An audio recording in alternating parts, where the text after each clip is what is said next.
नमस्कार मित्रांनो, सौजन गातर YouTube channel Konkan Sangameshwar चॅनलमध्ये मित्रांनो सर्व कोकणवासियांचं मित्रांनो हार्दिक हार्दिक स्वागत आहे. तर मंडळी, आपण आहोत गावाला आणि हा आपलं घर आहे छोटासा. आणि ह्या साईडला मित्रांनो आहे ना, आम्ही नेट टाकलेलं आहे, म्हणजे अंगण आहे. तर काल रात्री पाऊस पडलेला आणि आम्ही त्याच्यानंतर मग हे सर्व बांधलेलं थोडंसं, कारण पावसामुळे ह्या अंगणाची पुरी वाट लागलेली आहे, म्हणजे खड्डे पडलेले आहेत, ते पाहू शकता. आणि आज मित्रांनो परत सकाळी ना पावसाने सुरुवात केलेली आहे आणि आपलं सूर्यदेवाचं दर्शन झालेलं आहे. आणि पाऊस बारीक बारीक पडायला लागलेला आहे आणि कसं लोकांची ना सर्व धावपळ झालेली आहे, कारण लाकडं भरणं ह्या गोष्टी आहेत ना सर्व. परत बैलांचा खुराक म्हणजे पेंडा वगैरे असतो ना, तो सर्व भरणं ह्याच्यामध्ये आहेत ना, झाकण्यासाठी एवढी गर्दी म्हणजे घाई झाली ना की सर्वच घाई. कारण आपल्याला लाकडं बोललं तर चूल पेटवण्यासाठी, जेवण बनवण्यासाठी लाकडं पाहिजेत, ते भिजतील म्हणून. नंतर ती भिजली मग ते वाळवी वगैरे येत राहणार, मग त्याच्यामुळे ते सर्व झाकण्यासाठी सर्वच घाई. आणि आपल्याला हा पाऊस आहे ना, म्हणजे असं झालं की पावसाला सुरू झाला आहे असं वाटतंय. आणि हा निसर्ग पाहू शकता, एकदम भारीच आहे. आणि जर बोललं ना तर कोकणात ह्या अशा नवीन नवीन गोष्टी आपल्याला पाहायला मिळतात. आणि परत आपण जर बघायला गेलं, हीच पावसाचा म्हणजे असं बोललं ना, पाऊस बोललं तर पावसाची सुरुवातच झाली असं वाटतंय. तर आपण थोडं खाली जाणार आहोत, तर पाहू.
तर मंडळी, आपल्याला वाटलं आपल्या घराच्या इथेच पाऊस पडतोय, पण मंडळी आता आपण आलोय गंड नदी ब्रिजवरती, म्हणजे कासेमगजन ब्रिजवरती आलेलं आहे.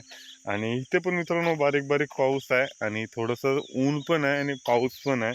कारण मित्रांनो, ह्या पावसामुळे ना, म्हणजे ह्या आता जर बोलले ना, तर पाऊस आणि ऊन याच्यामुळे ना थोडासा कालोख पण असतो, म्हणजे त्याला मलबी बोलतात. कारण त्याच्यामुळे ना आपली जी जंगलातली फुलं वगैरे असतात ना, ती पिकली जातात. म्हणजे उदाहरणार्थ फणस, आंबे, करवंद या इतर गोष्टी आहेत ना, म्हणजे असं बोलतात की निसर्गाने जर कालोख केला की ह्या गोष्टी अशा घडल्या जातात. पण त्याच्यावरती तुमचं काय आहे म्हणजे असं बोललो ना, तुमची कमेंट असेल ना ते तुम्ही नक्कीच सांगा, म्हणजे माझ्या दृष्टीने मी थोडीशी माहिती देते. आणि ह्या ब्रिजवरती जर आलात ना तर मॉर्निंगसाठी आहेत ना, वॉकिंगसाठी म्हणजे सकाळचे म्हणजे असं पाय मोकळे करण्यासाठी येत असतात, संध्याकाळी पण इकडे पाय मोकळे करण्यासाठी येत असतात. कारण हे वातावरण आहे ना इथला ब्रिजवरचा एकदम निसर्ग भारीच आहे. पाहू शकता इकडनं एकदम व्ह्यू बघा. तर हे पाहण्यासाठी आहेत ना इथे काशे ब्रिजवरती येत असतात. पाठच्या साईडला बॅक साईडला 2 वडापावचे म्हणजे गाले आहेत, तिथे पण ते वडापाव सुंदर म्हणजे टेस्टी भारी आहे. आणि या साईडला मागजन साईडला मित्रांनो खूप सारे मार्केटच आहे, तिथे टॅटो चहा वगैरे अजून खूप खूप सारे असे झालेले आहेत. आणि तिथला व्ह्यू आहे ना एकदम भारी आहे मागजनमध्ये पण. कारण त्या साईडला परत आहे ना म्हणजे आपण जो तो बॅक साईडला पाहतोय ना तिकडे रुंदीकरण केलेलं आहे नदीचं.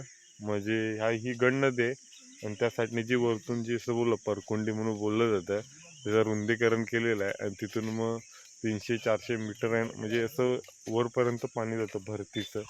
आणि हा व्ह्यू पाहायला मित्रांनो इथे भारीच. आणि मॉर्निंग वॉकिंगसाठी इथं मग येत असतात.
तर मंडळी कोकणातील पहिला पाऊस आणि पावसाने केलेला धिबीडका म्हणजे आपल्या इकडे सर्व घाईच असते पहिला पाऊस बोलला की.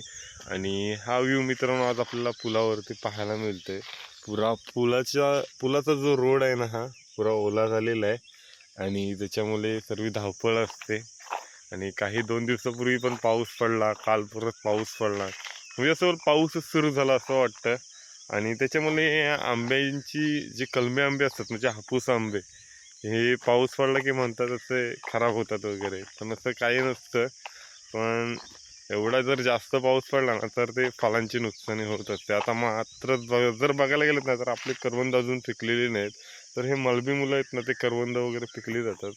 म्हणजे कालच मी जर असं बोललं ना खेळत होतो तिथे करवंदाचं झाड होतं, खूप सारी करवंद लागली होती तिथे, काही पिकलेली होती, तर आम्ही खाल्लेली, एकदम भारी वाटलं. आणि जर कोकणातील हा असा व्ह्यू पाहायला मिळते तर हे बघायला गेलेत ना हा स्पॉट आहे की ना एक नंबर वाटतो. कारण पहिला आम्ही त्या स्पॉटला आहेत ना इथे वरती एकदम टोकाला म्हणजे ह्या टोकाला, तर इथे आम्ही झेंडा लावायचा एकदम गड किल्ल्यासारखं वाटतं. आणि हा स्पॉट म्हणजे समोरचा स्ट्रेट रोड आणि ह्या साईडला झाडं एकदम भारी वाटतात. शूटसाठी ना नक्कीच या कधीतरी, तुम्हाला बघा कसं वाटेल ते. आणि ते पाहायला मिळतं आपल्या यूट्यूबच्या माध्यमातून नवीन नवीन ब्लॉग. तर आजचा असा मिनी ब्लॉग बनवला होता की पाऊस पडत होता म्हणून बोललो चल थोडंसं वातावरण दाखवावं. तर मंडळी आपल्या चॅनलला जर कोणी नवीन आला असेल तर चॅनलला एकदा नक्कीच सबस्क्राईब करा, लाईक करा आणि खूप सारे कमेंट लाईक्स वगैरे करत राहा. आणि आपल्या नवीन म्हणजे हे भावाचे नवीन नवीन अपडेट तुमच्यापर्यंत येत राहतील. तर मंडळी